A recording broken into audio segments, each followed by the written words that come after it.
Good morning leaders. I am Kavitha, goal director of wastage. Leaders, நான் எங்கள் வீட்டுக்கு பின்னாடி வந்து வாழைத்தோட்டம் வச்சு ஸோ அதில் முழுக்க நம்மளுடைய வெஸ்டேஜ் அக்ரி ப்ராடக்ட் கொடுத்து அதோட ரிசல்ட் வீடியோ ஆல்ரெடி நான் ஷேர் பண்ணியிருக்கேன். ஸோ எந்தெந்த ஸ்டேஜில் நான் என்னென்ன ப்ராடக்ட் கொடுத்தேன் அப்படிங்கிறத இந்த வீடியோவில் வந்து நான் ஷேர் பண்ணுறேன். ஸோ இதுதான் ஃபஸ்ட்டு ஸ்டேஜ். நான் ஜூன் 28, 2024 வந்து நான் வந்து வாழை வந்து ஃபஸ்ட்டு வச்சது. ஸோ வச்சப்போ வந்து ஒரு ட்ரீக்கு வந்து 2 லிட்டர் வாட்டரில் வெறும் அக்ரி 82 மட்டும் தான் நான் கொடுத்தேன். ஏன் அப்படின்னா அந்த இடத்துல ஆல்ரெடி வந்து கொஞ்சம் கிளத்தள்ள அந்த உரங்கள்லாம் இருக்கிறதுனால ஃபஸ்ட்டு வைக்கும் போதேன்னு பெருசாக எந்த உரமும் நான் வந்து கொடுக்கல. ஜஸ்ட் 82 மட்டும் நான் என்ன செஞ்சேன்னா கொடுத்துட்டேன். ஸோ அடுத்தது பார்த்திங்க அப்படின்னா 28 டேஸ்லேயே வந்து எல்லா வாழையிலையுமே குருத்து வந்துருச்சு. ஸோ குருத்து வந்ததுக்கப்புறம் ஒரு ட்ரீக்கு 2 லிட்டர் வாட்டரில் agri 82 5 ml, agri humic 5 ml, அடுத்து அக்ரி கோல்டு வந்து 5 கிராம் வந்து மிக்ஸ் பண்ணி ஒரு ட்ரீக்கு வந்து நான் கொடுத்தேன். ஸோ அடுத்தது வந்து ஆகஸ்ட் 28, ஸோ 1 மந்த்து.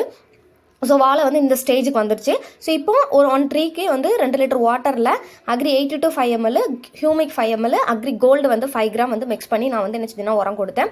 ஸோ அதுக்கப்புறம் வந்து பார்த்திங்க அப்படின்னு சொன்னால் அக்டோபர் 28, 2 மாதம் கழித்து வெறும் அக்ரி ஹியூமிக் கிரானுவல்ஸ் மட்டும் 5 கிராம் வந்து ஒரு மரத்துக்கு வந்து நான் மண்ணில் வந்து கலந்து அடி உரமாக என்ன செஞ்சேன்னா கொடுத்தேன். ஸோ அந்த டைம் வந்து நான் ஃபோட்டோ எடுக்கலை. ஸோ நான் இப்போ பார்த்தீங்கன்னா ஜனவரி 8 2025 ஸோ வாழை வந்து இப்போ இந்த ஸ்டேஜில் தான் இருக்குது. எல்லாமே வந்து நல்லா பெருசாயிடுச்சு. இப்போ அடுத்து வந்து பூ வைக்கிற ஸ்டேஜுக்கு வந்து வந்துடுச்சு. இப்போ வந்து நான் வந்து ஒரு ட்ரீக்கு 2 லிட்டர் வாட்டரில் agri 82 5 ml, agri humic 5 ml, agri march 5 ml வந்து என்ன செஞ்சுருக்கேன்னா கொடுத்துருக்கேன். நம்ம வெஸ்டேஜ் அக்ரி ப்ராடக்ட் தான். வச்ச டேலேருந்து ஸ்டில் நோ இப்போ வரைக்குமே நான் யூஸ் பண்ணிட்டு இருக்கேன். நல்லாவே வந்து வாழை வந்து நல்லா க்ரோத் ஆகிருக்கு, நல்லாவே வந்துட்டு இருக்கு.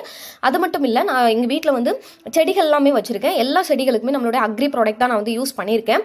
ஸோ இது வந்து பார்த்திங்க அப்படின்னு சொன்னால் வெண்டைக்காய் எல்லாமே விதை போட்டு செடி முளைச்சது. வெண்டைக்காய், சீனி அரக்காய், அகத்திக்கீரை, அப்புறம் வந்து பூஞ்செடிகளில் வந்து ரோஸ் செடி, அதுக்கப்புறம் வந்து பார்த்திங்க அப்படின்னு சொன்னால் இது வந்து வெள்ளரிக்காய் செடி, அதுக்கப்புறம் வந்து பார்த்திங்க அப்படின்னு சொன்னால் இது வந்து வெள்ளரிக்காய் வந்து பிஞ்சாக இருக்கும்போது எடுத்தது.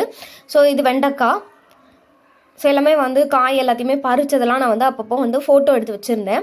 ஸோ எல்லாமே வந்து ரொம்ப டேஸ்டியாக இருக்குது. அதாவது நம்ம கடையில் என்ன தான் வாங்கினாலும் கூட நம்ம வீட்டில் விளைவிச்சு வாங்குற அந்த காயோட டேஸ்ட்டே வந்து தனியாக இருக்குது. ஸோ இது வந்து ஜனவரி 8 வந்து பறிச்சது. எல்லா காயுமே வந்து பறிச்சது. ஸோ நம்மளுடைய அக்ரி ப்ராடக்ட்டை வாங்கி பயன்படுத்துங்க. நல்லாவே ரிசல்ட் இருக்குது. Thank you leaders.